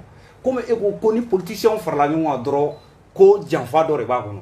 Ah, i ni ce i ye réconforté bi su in na n b'i fo o la kosɛbɛ. Ɛji pour yan'an kana don comment dirais-je k'a kɛ tirage au sort ye o la n ye ministre fo parce que a ye baara daminɛ ni sigikafɔ de hali parti politique mɔgɔ naani mun kan ka choisir parti politique fɛ pour que hali o nombre ninnu o bɛɛ décidera collégialement ani société civile b'o la organisation wɛrɛw b'o la ani politique tɔnw o ɲɔgɔn ye minnu kɛra fɔlɔ yan'an ka se k'a fɔ yɛrɛ ko mɔgɔ naani a kɛra sigikafɔ de maintenant ɲɔgɔn ye wɛrɛ tilala ka kɛ ko o mɔgɔ naani u bɛna se ka sugandi cogo di ministre ni partout an ka tɔnw b'o la parti wɛrɛw b'o la u ye réunion kɛ o réunion kɔnɔna la jama de y'a fɔ parce que n'an bɛ taa principe démocratique la o réunion y'a yira k'a fɔ komi jama ka ca partout ka ca n'an ma farati parce que ninnu bɛna taa kalatafili de organiser ton compétence dɔ de kan ka k'i la i man ka taa ten dɔrɔn ko parce que i bɛ parti dɔ la o aw de bɛna kalatafili organiser an bɛ kɔlɔlɔ min kɔnɔna la n ko kunun n ko contestation électorale de kɛra ko résultat ma ɲɛ voilà donc pour le moment pardon kalata min bɛna kɛ kuraya la ni ɛji min bɛna sigi il faut a ka kɛ maaw ye maa minnu danayamɔgɔw don maa minnu ni kalatafili organisation a compétence bɛ u la donc o ɲɔgɔn ye mun kɛra parti a fɔra ko sur la n'i ye parti k'an ka taa n'an taara parti belebelebaw fɛ pour que a mɔgɔ naani ka choisir parti bonyanko tan caman ko k'an ka kɛ parti minnu fanga ka bon kojugu minnu ka conseil nɔgɔyaliw ka ca voilà parti ni résultat ye lajɛ mɔgɔ naani minnu taara dɔw b'a la hali u ka parti Mali yɛrɛ t'u ka parti dɔn u bɛ parti kɔnɔna la yɛrɛ parti mun député tɛ dɛ hali burusi kɔnɔna dɔ mairie conseiller t'u bolo donc o fɛn tɛ o n'i bɛ kalatafili organiser f'a dɔɔni ka k'i la en tout cas ministre ka ɲɔgɔn parti politique ni ministre ka ɲɔgɔn ye la a fɔra ko parti minnu ka bon presque 60 propositions o de kɛra dans ce sens ko ka mɔgɔ naani ninnu ta sur la base de ça. Sur la base aussi des regroupements, c'est-à-dire partout où fana faralen ɲɔgɔn kan i b'a fɔ an ka cadre bɛ cogo min regroupement kɔnɔna la voilà o fana o proposition min kɛra o fana ye presque 70 donc n'i y'a lajɛ ɲɔgɔn ye in y'a yira k'a fɔ ko an ka partiw jate minɛ minnu parti ninnu ka bon conseillers b'u bolo députés b'u bolo maires caman b'u bolo an ka taa ni o base ye jama bɛnna o de kan. Mais fɛn dɔ f'i ye i k'o faamu c'est très important minnu bɛ k'an lamɛn ministre m'a fɔ ko parti politique mɔgɔ naani aw yɛrɛ dama ka taa sigi aw ka ɲɔgɔn faamu aw ka mɔgɔ naani choisir aw ka n'a d'anw ma dɛ o m'o fɔ o ma kɛ o mais aw yɛrɛ dama ni ɲɔgɔn cɛ mun na aw ma se k'o kɛ mais ni ministre de c'est lui qui coordonne n'ale kun ko parti comme an ye tɔw ta choisir aw parti politique aw ye ɲɔgɔn ye aw ka critères validés aw ni ɲɔgɔn cɛ aw ka maa naani choisi ka na ni o ye o bɛ k'aw ka proposition pour rentrer dans l'ège ni parti politique kun ko anw dɛsɛra ka bɛn ko la ka maa choisi mɔgɔ naani choisi an ni ɲɔgɔn cɛ ministre an ye yamaruya d'i ma e yɛrɛ ka maa naani choisi ou bien ministre an ye yamaruya d'i ma an ka kɛ tirage au sort ye nous à notre grande surprise an dabali banna sɔgɔmadanin kelen a nana fɔ an ye ko jama kun bɛnna mun kan. mais il paraît ko aw ka proposition fana na. parce que parti bɛɛ ma se ka proposer et puis il paraît ko aw yɛrɛ ka proposition na ye minnu fɔ ko tirage au sort kun b'a la. tirage au sort mɔgɔ mun y'o fɔ o ye ma naani proposition naani. ne dun bɔra k'a f'i ye n'i ye regroupement ta proposition 60 ni kɔ n'i ye parti belebelebaw ta o fana proposition 60 ni kɔ n'i y'o fila proposition olu bɛɛ bɛ ɲɔgɔn ye dɔɔni n'i y'o yɛrɛ fara ɲɔgɔn kan o proposition 120 ni ma naani proposition naani pardon o dɔrɔn de kumara tirage au sort kan donc ni jama lasigira ko jama mana bɛn mun kan a bɛ kɛ ten de mun a ma kɛ ten bilen en tout cas tirage au sort procédure in o y'anw dabali ban mais comme an bɛ basigi de nɔfɛ comme an bɛ bɛn de nɔfɛ anw ma fara ɲɔgɔn kan comme balimakɛ y'a fɔ cogo min na walasa ka jamana janfa ou bien ka jamana dafiri mɔgɔ naani in choisira cogo min a kɛra maintenant an bɛ ala de deli ala ka barika don ɛzi in fana la u bɛna kalata film organiser fitinɛ kana bɔ a kɔnɔna la. d'accord Sidiki ka lieutenant dɔ n'o ye Bili Ɲɛrɛtɛrɛkɛ k'u ka sɔrɔ t'a sɔrɔ den ye dɛ a ye bataki bila. n yɛrɛ dɔgɔnin don. Bili a ye dɔgɔnin don wa. n yɛrɛ dɔgɔnin don. a ye bataki bila ka na. n b'a fo kosɛbɛ a ka lamɛnni la ni n ko association den don kuma n'a kɛcogo don dɔgɔyama tɛ ni minnu y'a jateminɛ i b'a fɔ dɔgɔyama o tun tɛ n ka intention ye mais an bɛ interaction de la fo n ka to ka n balimakɛ Sidiki fana fo n ka choquer dɔɔni komi a yɛrɛ fana bɛ ka n choquer tuma dɔw la. o n'a sɔrɔ côté Mali ye tɛgɛ da Ivoire sɔrɔsi 49 kan ka bisigi bi u kan k'a fɔ ko jamana dagaba wuli kulu don minnu bɛ kɛlɛ kɛ wara nɔfɛ n'o ye mercenaires ye a taara kiri ka bolo kan n'o ye Macky Sall o kumana ko la Togo yɛrɛ bɛ médiation na a ko la min ye an ka conseil de base maliden minnu n'olu sigilen don Côte d'Ivoire conseil de base o délégation wuli kana Mali la yalima olu ka délégation nali a ko a bɛ se ka kuncɛ hɛrɛ la cette fois-ci wa.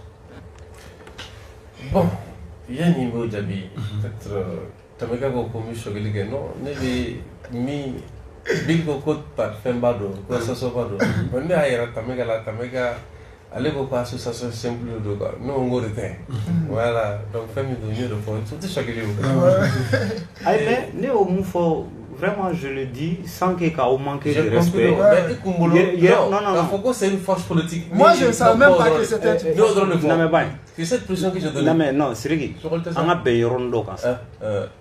Plateau in kan non ne tɛna je vais pas apprendre sur ces plateaux c'est que c'est une force politique. OK.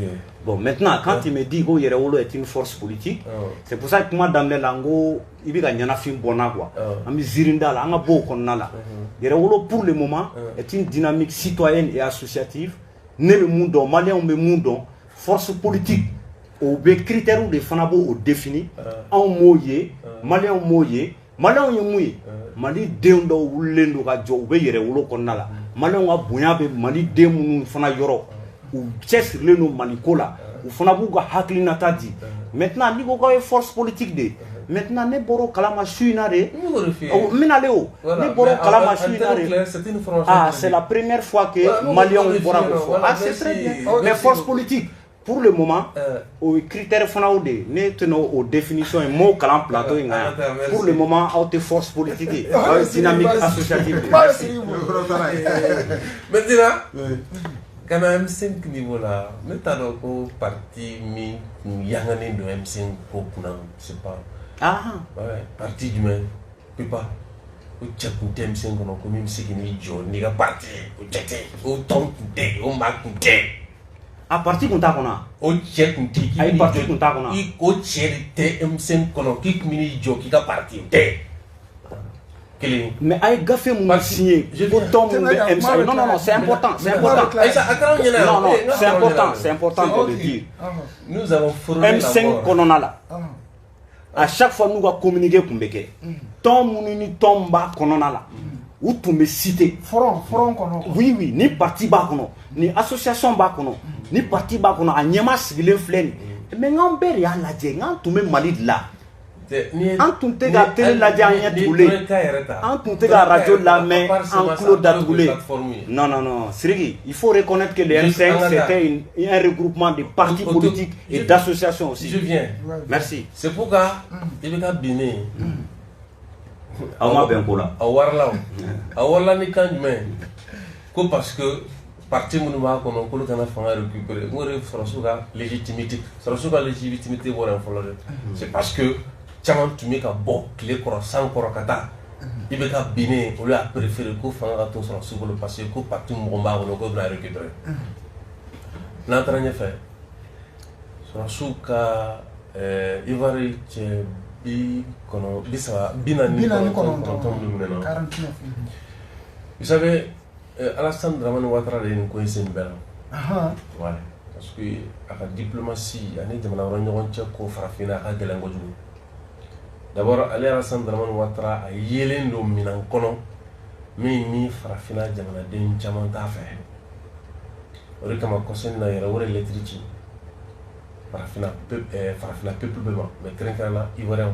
ani i bɛna ka fɔ malien k'a fɔ nin ko in an kana kɛ Alassane mago bɛ min na nafa ye min kɛ 2010 ka taa ivoirien bila ɲɔgɔn na cette fois-ci k'a bɛna a dogo peuple kɔfɛ ko k'a fɔ k'a bɛ nin kɛlɛ kɛ i kɔrɔ lettre kɔfɛ o laseli kelen kɔfɛ sisan a bɛ ka taa ni sira wɛrɛ n'o ye ka mɔgɔ wɛrɛ bila olu k'u da don a kuma na sinon wagati kun kɛra togo ta fɔlen dɔw de wulila k'a fɔ ko Mali bɛ se ka ci a kan fɔ cogo jumɛn na ko ka tila ka taa mɔgɔ bila ka deli kɛ bon bi min bɛ deli la ni min tɛ deli la o dɔnnen don bi o kɔrɔ tɛ k'a fɔ k'an bɛ ka kuma ko k'a yira k'a fɔ k'an bɛ se ko la cɛ maa si tɛ se ko la o de kama moi je l'ai dit mɔgɔ minnu bɛ bɔ k'a fɔ k'i bɛ violence brander ka taa sɔrɔ tu n'as pas le monopole de la violence cɛ n ka cɛ o fugariya de ye i bɛ wuli k'a fɔ k'i bɛ n'i disi gosi k'i bɛ se ka tiɲɛni kɛ ka taa sɔrɔ i kelen tɛ mɔgɔ ye min bɛ se ka tiɲɛni kɛ donc Alassane bi an b'a dɔn a bɛ ka démarche min ta tagalen ɲɛfɛ o bɛ se ka nɔbɔ ko la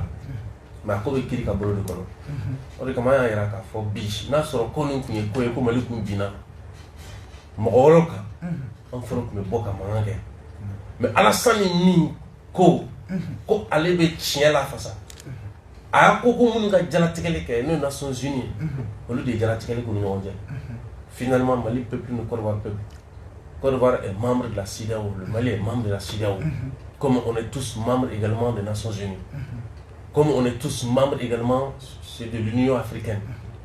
Mais nous nous avons cher de voir comme nous faisons une caramine quand on a donc à Béolou, Beka cher de Corona comme Jamana Beba Nianga Ferro sur la Sera refait. Si on a mis cher bolo qu'on a bien obligé qu'à tout cher de corps. À la fin de mort de famille. Donc à moi, on a une femme, ne savait qu'à jido kaka nyama bu jiduni na je crois que vous savez que sababu ye ale minni na fait ko anna na bolo famu ale ga jetira na fara ko ka pardon demander président ka pardon demander ni ka no ni bela jelen tay mais ale bolo ko pardon demander li parce que ale bi ki rebla min kono e kaira francini jonuna ko ale be ka Afrique munu kale be ka Afrique non ça c'était au temps de Ibeka hein oh non c'est des temps révolus maintenant foni mawre nana munu mutu fe ko sinali bolo ko amodu ko na bla ngamo ko de kadabla parce que tant qu'ambo kono tienti faut baratike bon démarche nous fait sinon c'est des moyens c'est des moyens il n'est qu'à fort c'est des sociaux c'est des moyens traditionnels également en matière de gestion de conflits après que ça va bien vraiment mi c'est kanani sonora e ko la na kra nyakane parce que ko nous fait bête na fodron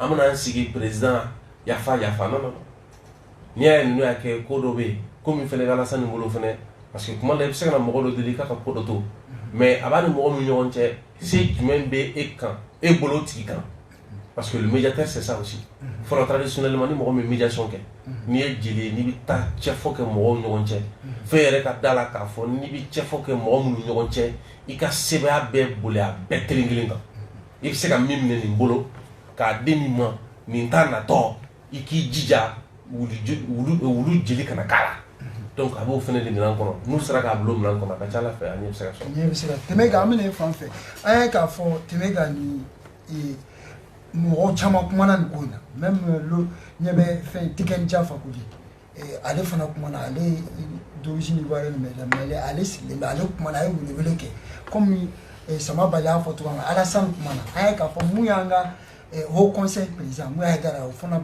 ils ont appelé à l'apaisement même celui qui nous a commandé en chef allez fana Mouya Ben Manako il faut Kobe tient Assimi de il faut que Konga réglé diplomatiquement avec un faux au bel de quoi fait ou la communauté musulmane, la communauté musulmane de Kolo, ou la délégation, mais actuellement, on a le haut conseil à rencontrer, ou le contrat à rencontrer, il faut qu'on la déligue pour que la solution soit là. Est-ce que vous avez une tentative tchaman ko fait tout ta ko fa ani bega wele ko est-ce que vous avez anti ya da ko ni se la solution sur ko ina iga ngali ko na la ye option labam fo les outils de médiation sociale akanga damne no rele ay dambe do dugude ay tradition do dugude ani kelew bana yere ka outils mu kelew fitne mu nga juguni ni on est yere kelere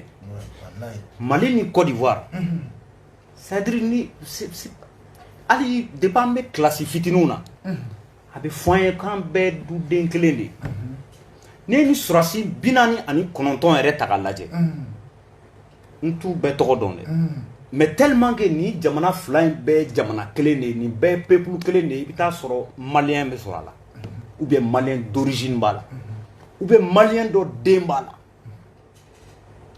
C'est sûr et certain.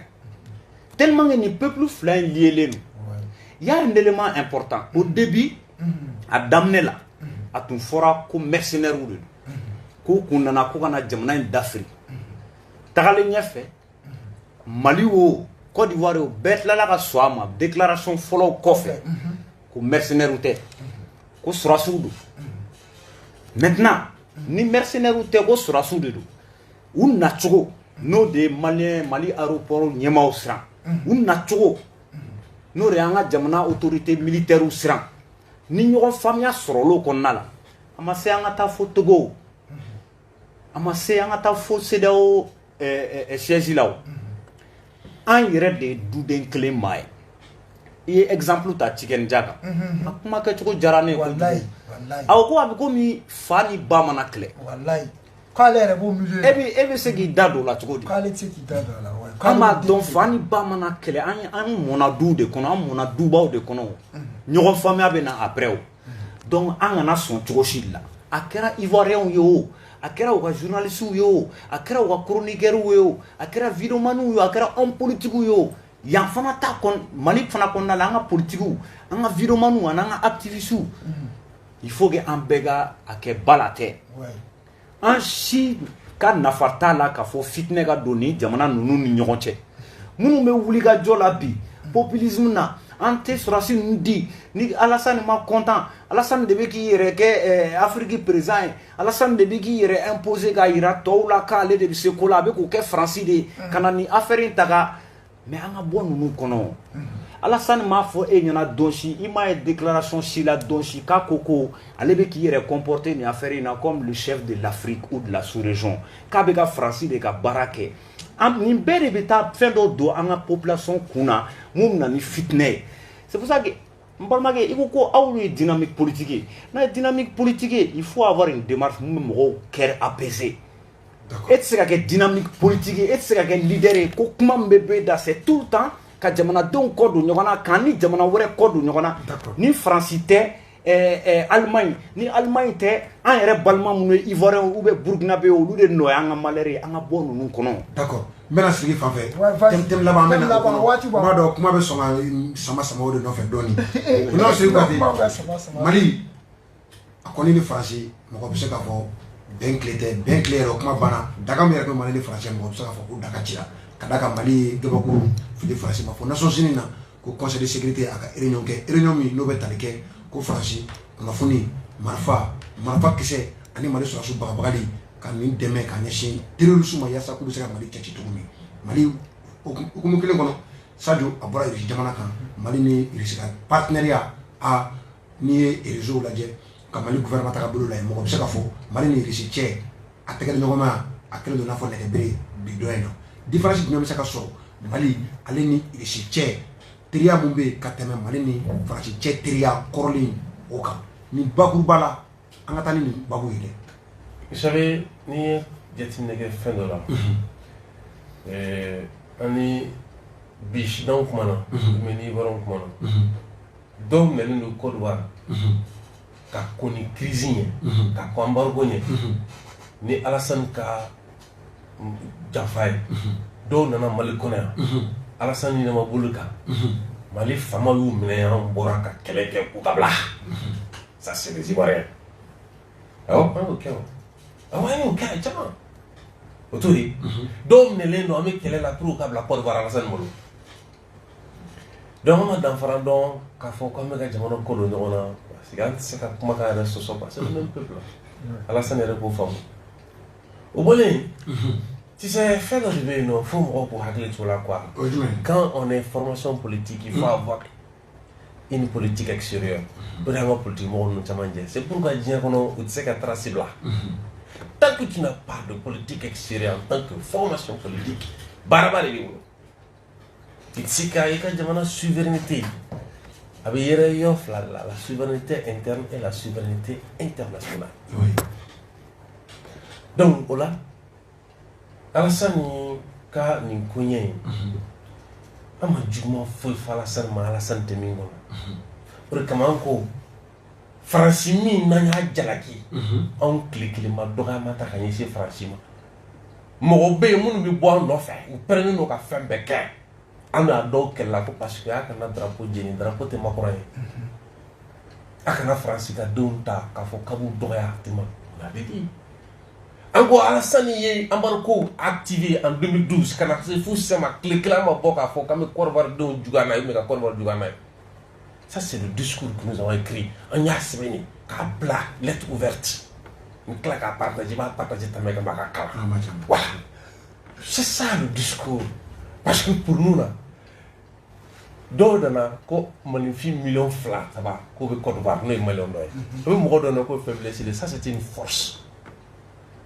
c'est une force dans un état c'est-à-dire que démocratique parce que aux 2 millions de personnes n'i y'olu perdre élection na i ka adversaire ko 4 millions i ka adversaire bɛ beaucoup de la c'est pourquoi maliyɛn minnu bɛ Faransi o ni étranger minnu bɛ Faransi ka élection a politique a déterminé de par sa politique externe n'an bɔra o kɔnɔ bi an y'a fɔ maliyɛnw ɲɛna kabi bi ma se ko an ni reçu ka jɛɲɔgɔnya an mago b'a la kosɛbɛ kosɛbɛ sira min kan ça c'est surtout sur le plan diplomatique parce qu'à fɔra ko dans une guerre asymétrique lorsque vous perdez la face sur le plan politique diplomatique et médiatique il est inutile d'envoyer les forces de défense et de sécurité au front ka kɛlɛcɛw bila ka taa kɛlɛ kɔ ni kɛlɛ min n'a fila ɲɛna ka taa sɔrɔ politique sira fɛ ko jɔlen t'aw bolo an ni jamana ɲɔgɔn cɛ ko kan diɲɛ gun kan ko bɛ ɲɛnabɔ yɔrɔ min na aw sabatilen tɛ yen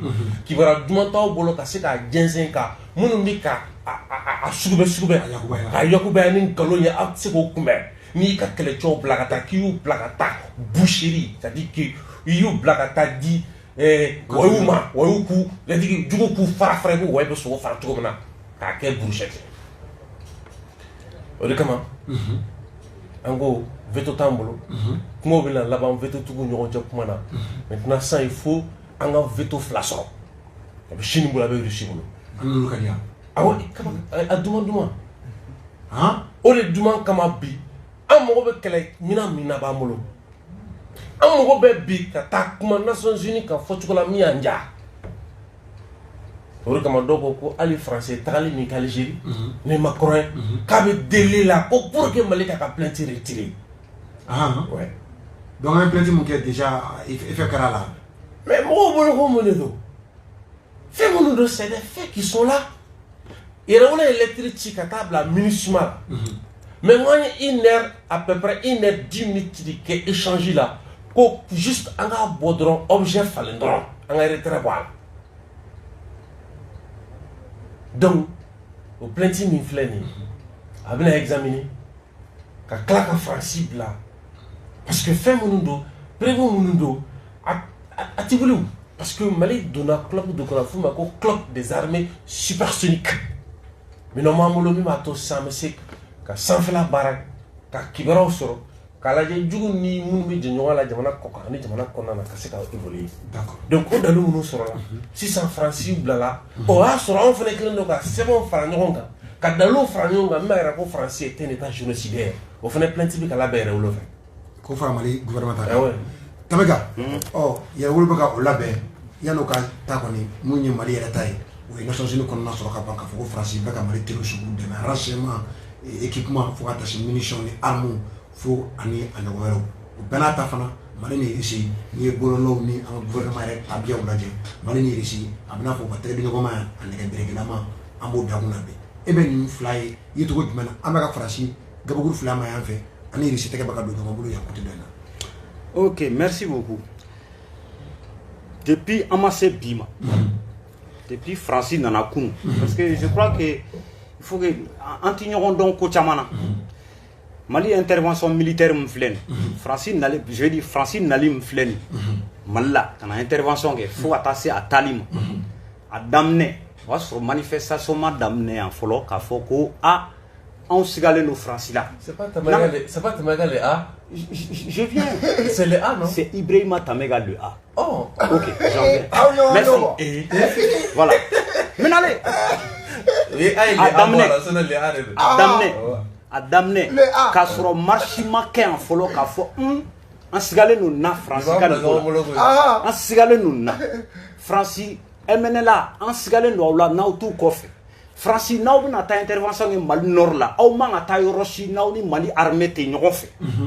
On y a quel d'amener quand c'est l'ento Francis. À marché follow à sur marché madame à cola Mali connaît, on doit d'amener Francis. On n'est à n'ingénieur quel était.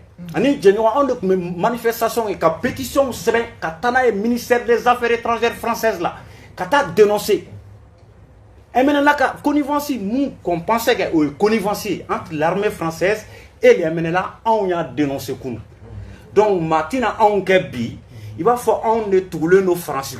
Français, fin du coup, là, il y a non, on sonne nos mains, on nous va complicer. C'est pour ça que des fois, on est dans la jet, ou comment modèle de Fombi, mais comment on fait? Yé corridor a vidéo b encore en ligne et si il né ya allez donc c'est important à rappeler parce que c'est pas souvent que je dis ça net me barake yoromi Francis woneli kran ko karsa anga demsen do wa fe olu de be ga manifestation ke ka ira iba fo aw be ga tieni ke en fait Mali ko na la non en chama nga bara perdi akelela Malien la diaspora chamambe ou sigile me ou be ga name ni wati kele na u chama ou ga bara perdi net me province la on be bo province la kana Paris kana en Malien on rejoint ameni kelenge donc amani kelen damne à partir de Yelewolo on m'a beaucoup chama kalama à partir de Yelewolo chez un ancien laem chez un ancien leader ne be ni faire nous kalama mena c'est pour ça que tomorrow ni ka kuma ima mbi yele misenu ngia parce que min kono ko don ba don en fana mu nge kunu bref anga boko no Francis quand Francis boy ni fait le fond on dénoncer kunu al na 600 on va dénoncer c'est pas normal que l'armée française agisse ici au Mali ka uata terrorisme bambatu kele ka soro unanga soro soutenir en fait ne au fo télévision sur chamana c'est pas normal ne be Francis puissance militaire dont force mumbu là mina mumbu bolo ne ret mbolo intervention d'amener ni ti kalo sabake na ma clan ni terroriste kele la ni ti kalo sabake ni Mali occupé le nous chomi en tout sankele soro na be maba vu la puissance militaire de la France vu la puissance militaire donc sans faut na c'est sans konotola fait maseka ke o te yere wolo dronga duskashi oui malin den fin ni kun digi dalen no francika malin den fin munu den were to da François Hollande la France na wakati malin den fin ou to den to da Damien la malin den fin bora ta boulevard l'indépendance la ka France na li fo olu bɛɛ jigi warula donc o y'an bɛɛ ka dusukasi o monopole tɛ mɔgɔ bolo Fransi ye nin ɲuman in kɛ o bɛ fɔ a ye nin kolon in kɛ o bɛ fɔ anw ma na anw m'o o kɛlɛ daminɛ yan anw t'a kɛ an t'an to Bamakɔ ka kɛlɛ anw b'a kɛ yen de Makɔrɔn yɛrɛ sigilen bɛ yɔrɔ min a bɛ sunɔgɔ dugu min na anw y'a kɛlɛ kɛ yen de donc minnu b'a fɔ Fransi ta Fransi k'anw kɛ Fransi lakɛw ye aw tɛ Fransi kɛlɛ n'aw ye aw t'u dɔn n'aw ye yɛrɛ. Maintenant, c'est vrai, c'est très important. Deuxième chose, on a un débat là. Il ne faut pas que on a que Zirinda. Mais c'est une troisième fois, Je ne peux pas comprendre Siriki. Et puis c'est qui dit que le Mali vient de rentrer dans le club des armées supersoniques. Est-ce que tu vas voir il va fort supersonique be fort armement mouvement il va droit. Non mais ça supersonique. Non, attention. Les armes supersoniques, est-ce qu'il va droit?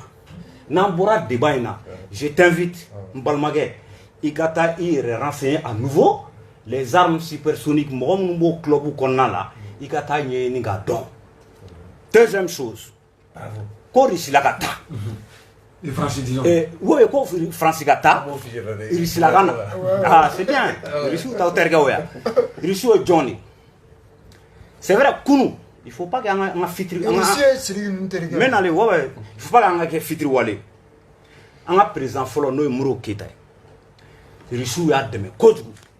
Un mina follow Chama et dira Rissu fait. Un manga ino lukore. Rissu a demain Kounou.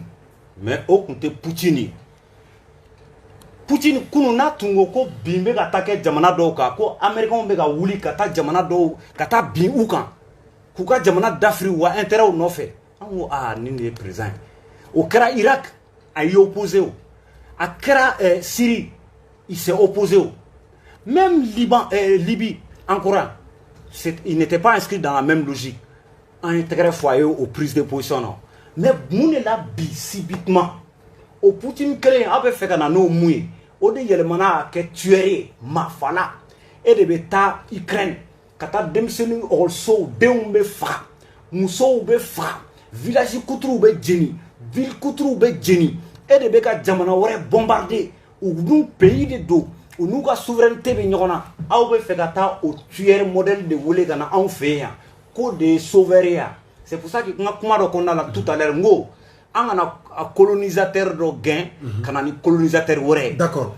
Poutine aussi, la Russie aussi, de Poutine, ou bien que l'Ukraine, ou te sait qu'on a clissi, ou bien que Bengalim que l'Ukraine peuple kan, ou bien que Bengalim que l'Ukraine demsenun kan, muso kan, école so kan, bombe ka digi, école so kan, bombe ka digi docteur so kan, ou ka sera ou bien que tien, ou ka économie ka effondré, ne est que très fort au Poutine ne bi.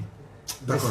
Magrezi, il veut mettre tant de jours an bɛ saba kalifa sirigi la ka saba kalifa tɛmɛ kɛra ne ni alu an bɛ ja tɔ naani na Magrezi miniti tan i b'o kalifa na sinon wagati sera intérêt tout le temps honorable a ye kuma mun fɔ Isi ko fo ka na se u ni Mali bɛ tɛgɛ di ɲɔgɔnmaya mun na n'i bɛ rebondi point mun kan ani ka kuma laban minnu fɔ ka kɛnɛ en 3 minutes. Tu sais b'a dɔn diɲɛlatigɛ la bɛɛ n'a cogo de don parce que ni ne tun ma se ka tɛmɛ k'a bila k'a fɔ mɔgɔ ɲɛna ko n'an bɛɛ tun bɛ nin kɛlɛ la. J'avais échoué quoi.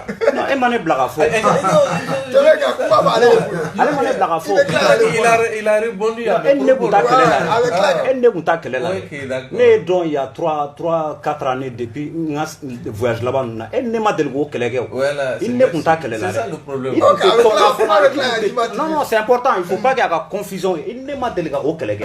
Il ne m'a délégué qu'elle est faux et qu'elle n'y a pas fait. Il ne c'est ça le problème. Voilà, avec la lecture, la lecture nous t'éclaire. Il n'est pas mal. Moi, tu m'as mis à Malonté, c'est moi, c'est am seka fala do c'est moi c'est frafina. Olu na ni keleke. Ah, d'accord. Voilà. Il n'est pas mal. Il me a sorti mon fois. Il nous tout organiser, il faut demander aux responsables. Donc j'en étais un des responsables. Oh, amita ça. Et amata don bi mam blan na ko. De bo kami foka fa na ni rola. Quel est le mois quand on fait il m'a damné. Demande-moi depuis quand j'ai commencé à militer. Demande-moi. Moi, j'ai commencé à militer depuis 1994, d'abord quand j'étais dans le mouvement estudiantin. D'accord, mais Sam Samabali qui est assis ici peut le témoigner. Il me connaît. Il connaît mon passé. Il connaît mon passé. Il est dans la lutte. Il fait un cola.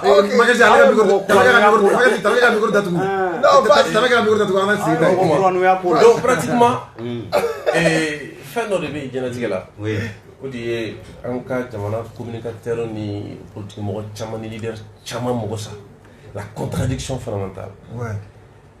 Caman bɛ yen an ka daminɛ walima u y'a daminɛ ɲɛ yɛrɛ walima an y'a wula yɛrɛ mais i b'a kalama u tila k'a bila ka na ni discours wɛrɛ tɔ bɛ min fɔ minnu tun b'u kɛlɛ olu bɛ min fɔ siɲɛna k'o fɔ c'est pas bon o de bɛ kama i ka lutte bɛ don bɔgɔ la Quand sur un dos billet, Rojan fait qui apprécie, qui a formé, qui a joué les. Et on va fonger, mais un petit bouger parce que les discours ont changé. Il ne faut pas changer les discours, Tamaga. Je n'ai jamais. Je viens. On est riche, quand tu es normal, on y a fort d'or. Je n'ai pas qu'on en a. Mon tu m'es qu'à fort, quoi, en calentissé. On a calentissé, comment on a taillé, nous en fait. Mais n'en taille ni ou non, là. Vous venez au Kékelé, donc ça veut dire qu'on me met boulot, on me met qu'on est faire un tour de comment. C'est très clair. Bien au calentissé.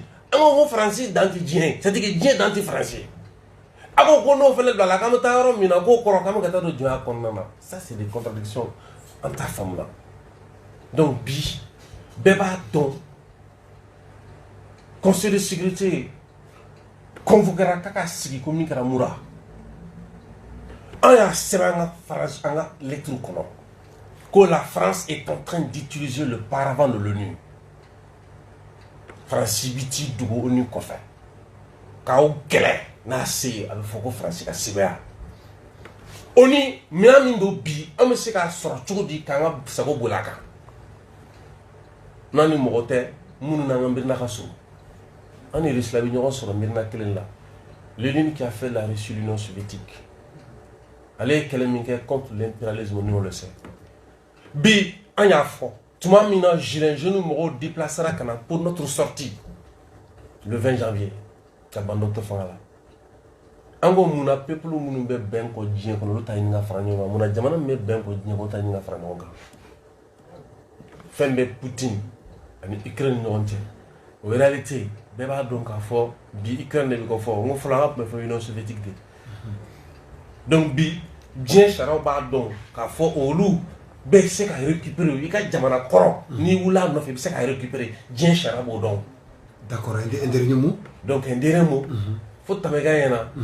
C'est-à-dire que fond finir ni kelen nous quelqu'un cogne parce que na 14 fois ça veut dire qu'à corno ni cosma. Donc un grand frère donc. Merci. Mais à kana karas batta to en boxer kana